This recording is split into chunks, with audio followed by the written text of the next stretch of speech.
Whether you're new to the game of Commander or you've been playing for a long time, it's an easy impulse to follow to use the most popular commanders you see. Commanders like the Ur-Dragon, Lathril, and Atraxa are very popular for a reason. They're very good cards, but their popularity paints a target on their back, or more specifically, your back. That's why today we're beginning a journey to find value in the most undervalued legendary creatures for your Commander game. This is getting good. This is Commander I Hardly Know.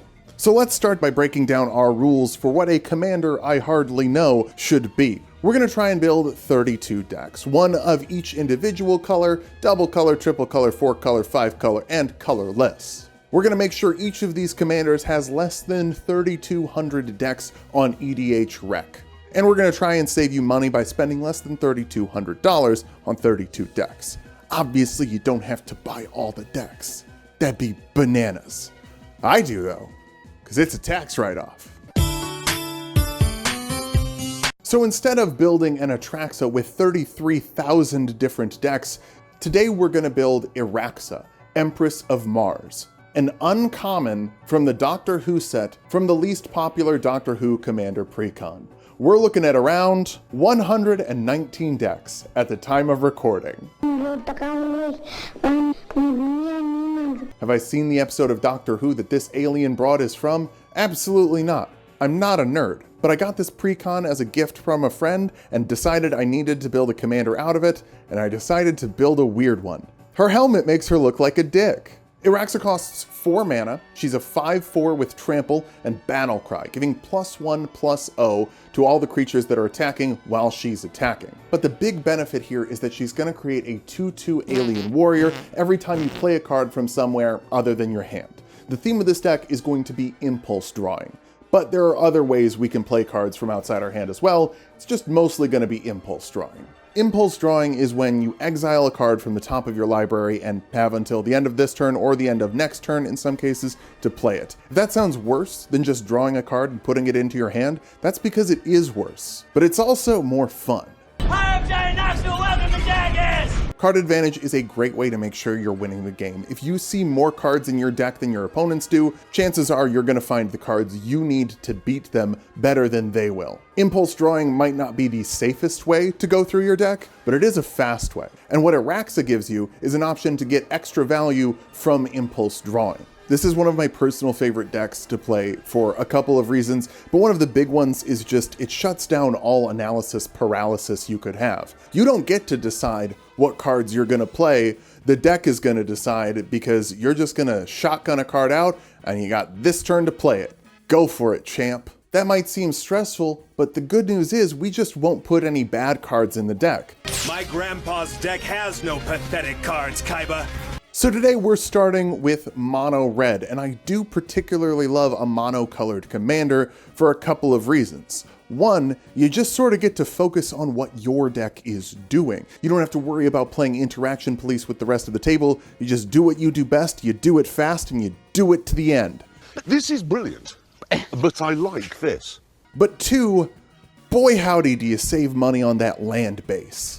Earlier I mentioned Atraxa, the most popular deck on EDH Rec.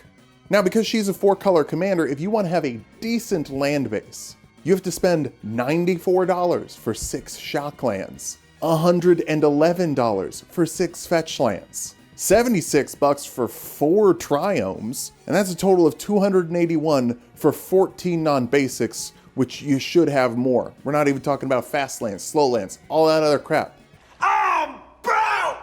I'm a dead man! Now let's look over at our girl Iraxa. What do we need for her land base? 35 mountains. Actually, it's more like Hidden Volcano, Temple of the False God, and Myriad Landscape.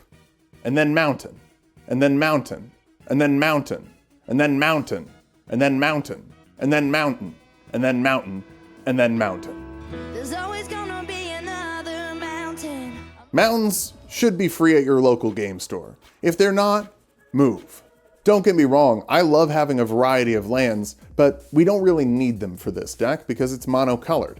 Lands are sort of like the food of your deck, and if you want a lot of variety in the foods you eat, that can be hard to accomplish, unless you're using today's sponsor, Factor. Factor is a meal delivery service that sends you fresh, never frozen foods that are ready to eat in 2 minutes. All you gotta do is pop them in the microwave and you're gonna be ready to eat. Whether or not you have dietary restrictions or just love variety, Factor offers you 35 different meals to choose from. With calorie smart options, keto options, protein plus options, and vegetarian options to make sure your tummy's satisfied no matter what you want to put in it, as long as what you want to put in it is tasty food. Factor also helps you avoid the takeout trap with fast meals that are ready to eat, so you don't end up spending a bunch of money on delivery and eating unhealthier foods. Head to factor75.com or click the link in the description and enter offer code TULOK50 at checkout for 50% off your first Factor box and 20% off your first month of orders. Again, click the link in the description or go to factor75.com/TULOK and enter offer code TULOK50 for 50% off your first Factor box and 20% off your first month of orders. Now, let's get back to building that deck. So the first thing we want to do is have a bunch of different triggers to get exiled cards that we can play from outside our hand. We'll do that with things like Urabrask, Heretic Praetor, Wild Wasteland, Furious Rise, Power Balance, and Camille, the Inner Sun.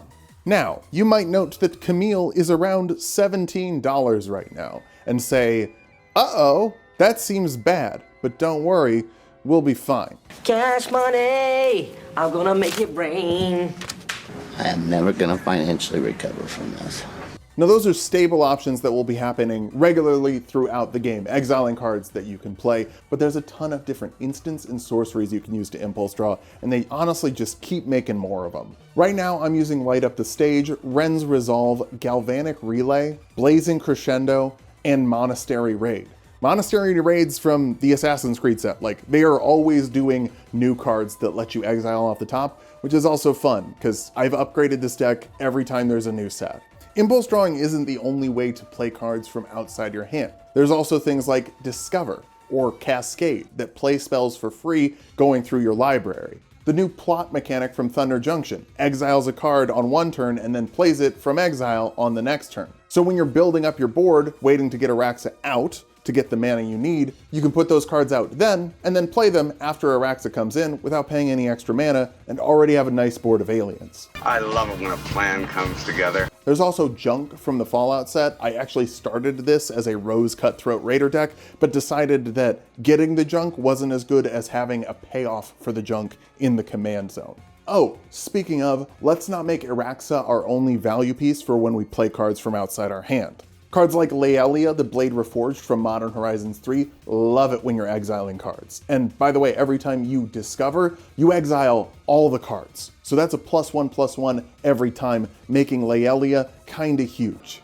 Flaming Tyrannosaurus, Memory Worm, Curator of Sun's Creation, and Nalfeshni are also great payoffs. Though with Nalfeshni, it's important to remember that when you're copying the spells you're playing from outside your hand, that isn't another spell you're playing from outside your hand. But it is copying it, which is still really good. I'm seeing double here. 4 crusties! Oh, and then Impact Tremors. So now, every time you play a card from outside your hand and make an alien, you're also dealing 1 damage to every opponent. I have won games like this so many times. It is important to make sure you're going to have the mana available to play the spells you're exiling with a use it or lose it mentality. Is it true that if you don't use it, you lose it? Is that a serious question? No, it wasn't. Okay. So things like Jeska's Will give you a bunch of extra mana, Ruby Medallion, Burgi gives you money every time you play a spell. Ashling Flame Dancer lets you store up red mana in between turns if you have a little bit left over. Rodeo Pyromancers will give you 2 mana when you cast your first spell, so it's ready to cast the next spell, and that's not just on your turn, that's on every turn. So if you hit an instant on an opponent's turn from exile, you can do that again.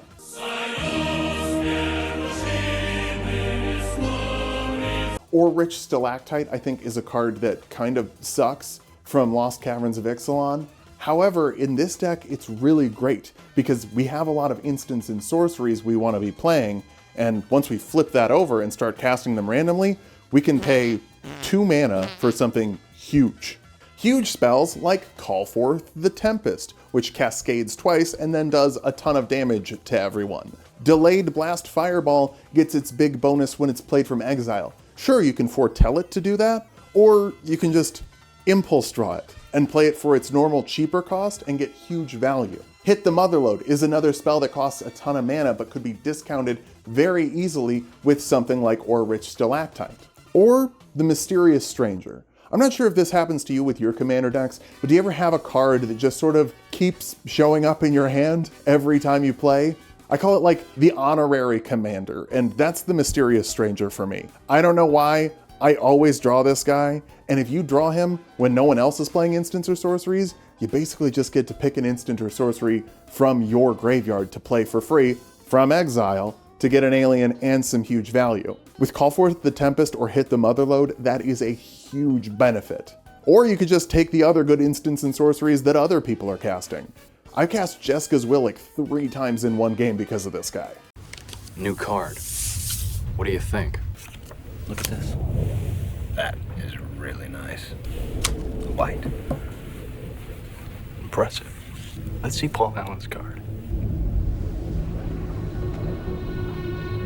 For your interaction suite, we're mostly focusing on just pinging things. Chain Lightning, Lightning Bolt, Chaos Warp, and Zoyawa's Justice, which is just Chaos Warp, but a little bit cheaper. I mean, it's not totally Chaos Warp, but it's really good and I don't see anyone else running it. Like, this is such a good removal spell. Why aren't people using Zoyawa's Justice? Use Zoyawa's Justice. It's even better in this deck because you can hit your own stuff with it for another discovery trigger. And if you have Curator of the Second Sun out and get to discover again, hit Iraxa. She's 4 mana and you get to discover for 4.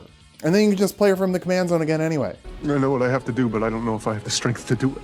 There are some other creatures I like to have in this deck. Inti's pretty great. Inti? No, it's more impulse draw, and it also makes something really big, like Iraxa, so you can hit stuff.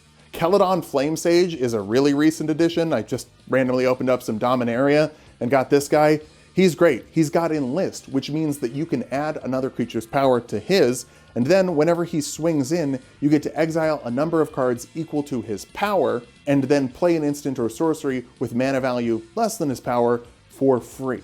So, he's a 2/3 with Iraxa on the board, a commander, so she's probably going to be out there. That's 7 cards you exile from the top, and anything 7 or less you hit from the top that's an instant or sorcery, you can just play for free. It's so good. And if you make other stuff bigger, that's just even better. You can also use Battlecry to make him a little bigger and then enlist something like the Flaming Tyrannosaurus. There's so many ways to use this card and it's been great. It's another one that's like an honorary commander and has showed up in my hand so many times lately. Of course, if you're playing mono red, you gotta talk about Atali Primal Storm. I mean, this one's exiling a card from everyone's library and playing it for free. You gotta love that, unless you hit a land, then that's annoying.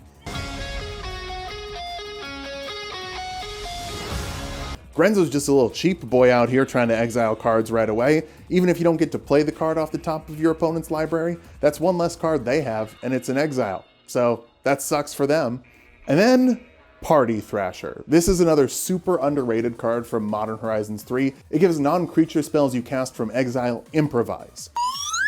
Are you sure about that? So all of those aliens you've cast, those are now mana rocks for your non-creature spells casting from exile, which, as I've talked about, this deck has a lot of instants and sorceries it wants to be hidden, and a few artifacts. Memory Vessel is really fun. It's kind of expensive and I don't really use it a lot, but there's nothing better than watching the player who tutored the perfect hand just not get to use it for a turn. It's kind of a dick move, but it's not a dick move to you because you want to play stuff from exile anyway. Mystic Forge lets you do some manipulation if you know you're going to get an impulse draw. This lets you make sure you don't hit a land if you've already played a land for your turn. And then Expert Level Safe. This is in the deck because I read what it does wrong. I thought when you sacrificed the safe, you got to play all the cards from exile. And that's not true. They just go into your hand. So it has nothing to do with Iraxa, but it's fun and I've always liked playing it in this deck. So it's like the paperclip that if you pull it out, the whole deck falls apart. No one really knows why it's there, but it has to be there. And it has to be in your deck too. No excuses on this. I will be checking. At the time of recording this video, these are all cards you can get for around $118, which might sound a little expensive because, well, some of you don't play Magic. But for those who do, this sounds really, really cheap. And even better, you're building up a collection of cards you're definitely going to want to use in future decks that have red. Jessica's Will, Bergie, Camille the Inner Sun, Delayed Blast, Fireball, these are all banger cards that are going to be an addition to any deck you're playing that uses red, depending on the strategy. So the next time you want to empty your brain and just play whatever spell your deck tells you, bust out this Iraxa deck and see what it does against the players at your local game store. Thanks for watching. This is a new series. If you could support it, that would be great. I really like making these videos and I had a lot of fun making this one. So please do that. Join the Patreon if you haven't. I will post the deck lists over there. Probably also post the deck list in the description of the video, but hey, I'll also do it on Patreon. So, go over there.